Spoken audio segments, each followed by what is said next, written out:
Welcome to the RPGamer review of Valkyrie Elysium. This is read by Sperumbres, written by Paul Wall, and the video is edited by Airfrog.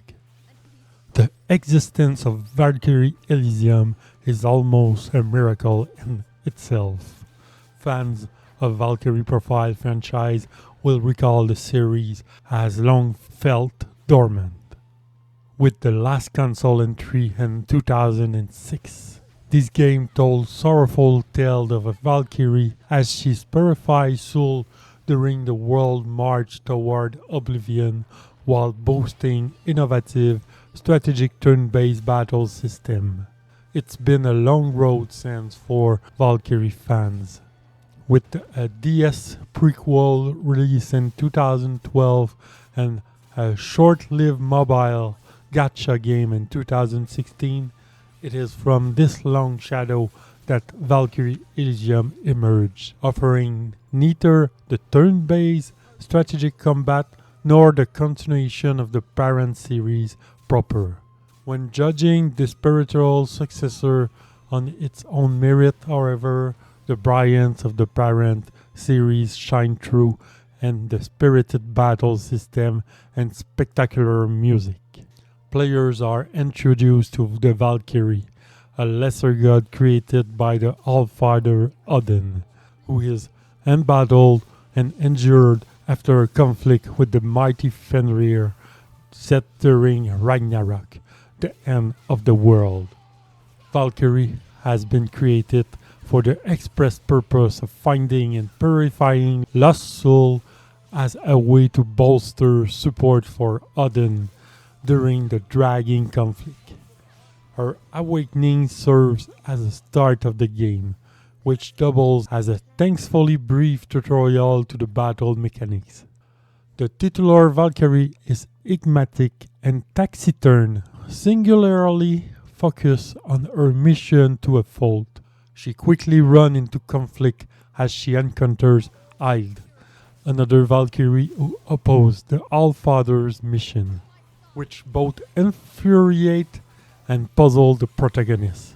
As Valkyrie works through Midgard, she purifies soul and recruits the strongest as her in her yard, warriors who serve her and furthering Odin's cause.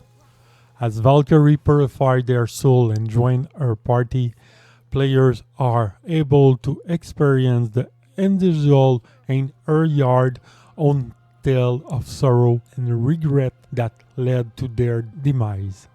The overall plot of the story is brief and predictable, if not entirely telegraphed from the onset, as it is very clear that Odin's machinization are shrouded in half-truths. It is through the strong characterization of the Aeryar and Valkyrie's forged relationship with them that the narrative finds any emotional footing. The banter between party members is another highlight, as believable relationships are forged between literal ghosts from different time periods. Watching Valkyrie bemusement as their humanity, even in the afterlife, is enjoyable as no understanding of the complexity of human emotions. Even though the apocalypse is night, it is still surprising how empty Midgard is. With little to no town people to interact with, players can collect hollow blossom flower containing the last memories of those who lived on Midgard, presenting the final thoughts of these citizens to players through a text box. The effort is commendable, but this world building is paper thin and is little more than a collectible hunt. Otherwise, the area that surround Valkyrie are lookable and complex enough given the brevity of the narrative, while the conflict with Hilde provides dramatic tension that fuel the plot forward. Whereas the story is sparse, the game make up for it with dazzling combat. Battles are fast, fluid, and easy to follow, with players exclusively controlling Valkyrie and a swift from the turn-based mechanic used in the earlier games in the series. The transition to action-oriented combat is gracefully handled, with a sufficient infusion of Valkyrie profile DNA that feels organic and natural. Valkyrie can equip two weapons and alternate between them on the fly to exploit enemies' weaknesses. Basic attacks are utilized by pressing specific buttons, as combos are successfully landed and enemies defeated. Valkyrie's soul gauge fill up, allowing the Inheriar to be summoned. By holding L2 and hitting a map button, Valkyrie's divine heart can be deployed. This art includes a variety of special attacks and healing magic. Targeting enemies is precise and smooth, especially during encounters involve waves of them. There are some intermittent camera issues bogging down the action during close-range combat, but it is infrequent enough. As enemies are defeated, they drop gems that can be allocated to provide stat increase, upgrade weapon, or unlock new abilities, and build up the Valkyrie's soul gauge. With the Inheriar, Valkyrie Elysium takes a concept from the parent series and modernizes it. Valkyrie is able to summon them in battle only after sufficient energy has been amassed. The summoned ally will appear for a limited duration, utilizing their own skill as well as providing elemental bonuses to corresponding attack and spells. Outside of battle, Inheriar can be invoked to provide navigational assistance, like creating a platform out of magic, and another nice callback to the limited platforming and Valkyrie profile. While there's no formal levels for Valkyrie or the Inheriar, there's still a sense of progression throughout the game. Valkyrie's divine hearts are found in treasure chests, usually as a reward for completing a story mission, but also frequently tucked away in corners of the expansive levels, rewarding curious players for their diligence. Valkyrie's weapon can be upgraded, increasing attack power and unlocking new attack combos. Each weapon is also able to equip runes, providing additional perks or buffs in combat. The Inheriar do not have level or equipment to tinker with, but they also demonstrate progress, as they are giving stat increase based on the frequency with which they are summoned in combat. Completing their optional side quests also provide new combat abilities as well, exhibiting their own growing power along that of their master. Again, the combat system maintains the zeal of the parent series, even with the pared-down RPG's mechanics. The quality of the graphic varies greatly, with striking character models and environments that are accentuated with cel shade effect. The character models for Valkyrie and other main characters are detailed and expressive, although Odin's facial rendering in particular look a touch too plastic.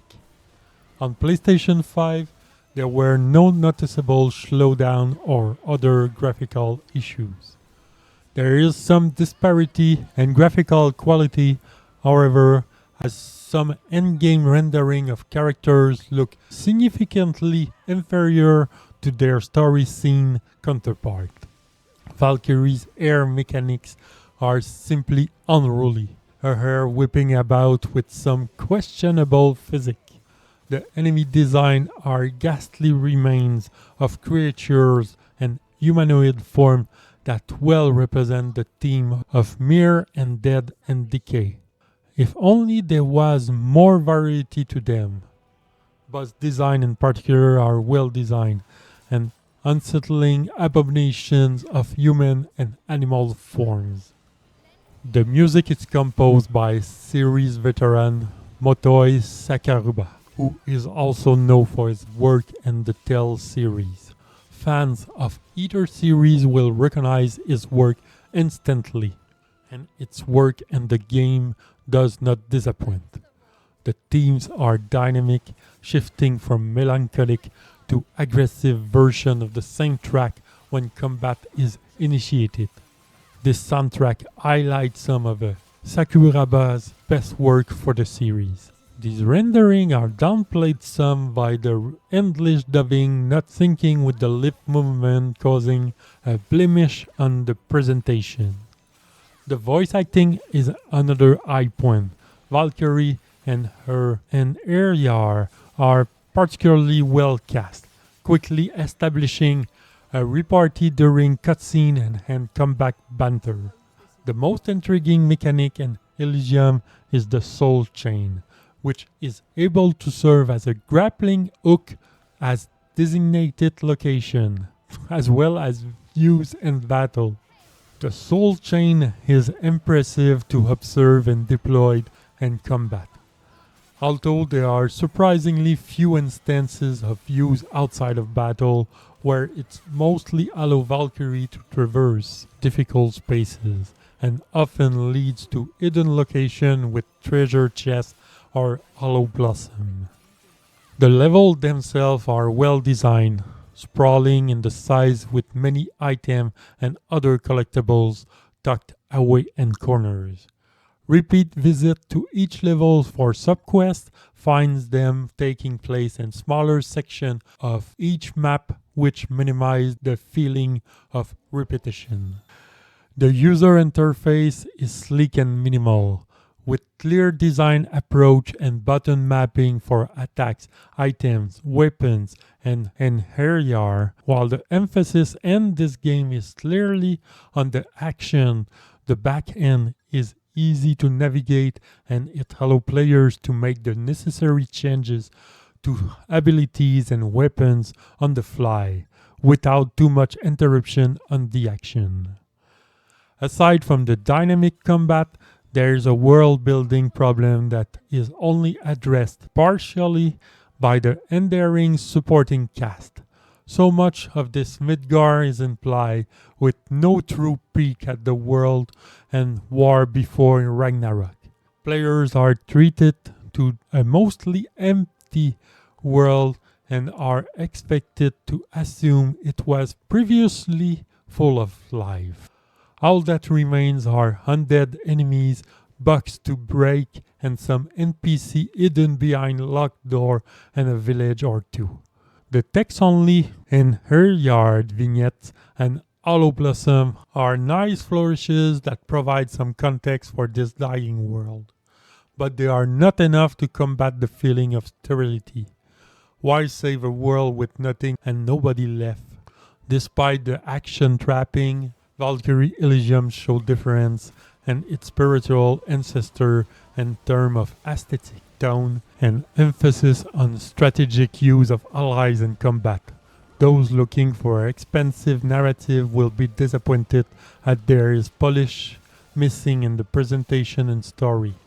But that does not detract from the exhilarating combat system and enjoyable interaction between the Valkyrie and the Einherjar. Valkyrie Elysium may not be the game long-suffering fans have been asking for, but it represents an organic shift from the series that can appeal to fans and newcomers alike. RPGamer gave Valkyrie Elysium 3.5 out of 5. For more detail, hit up the link in the description below. For more video content, subscribe to the channel. Follow us on Twitch for daily stream of your favorite RPGs. Join on the discussion at rpgamer.com on Discord. And for the latest in RPG news, head over to rpgamer.com.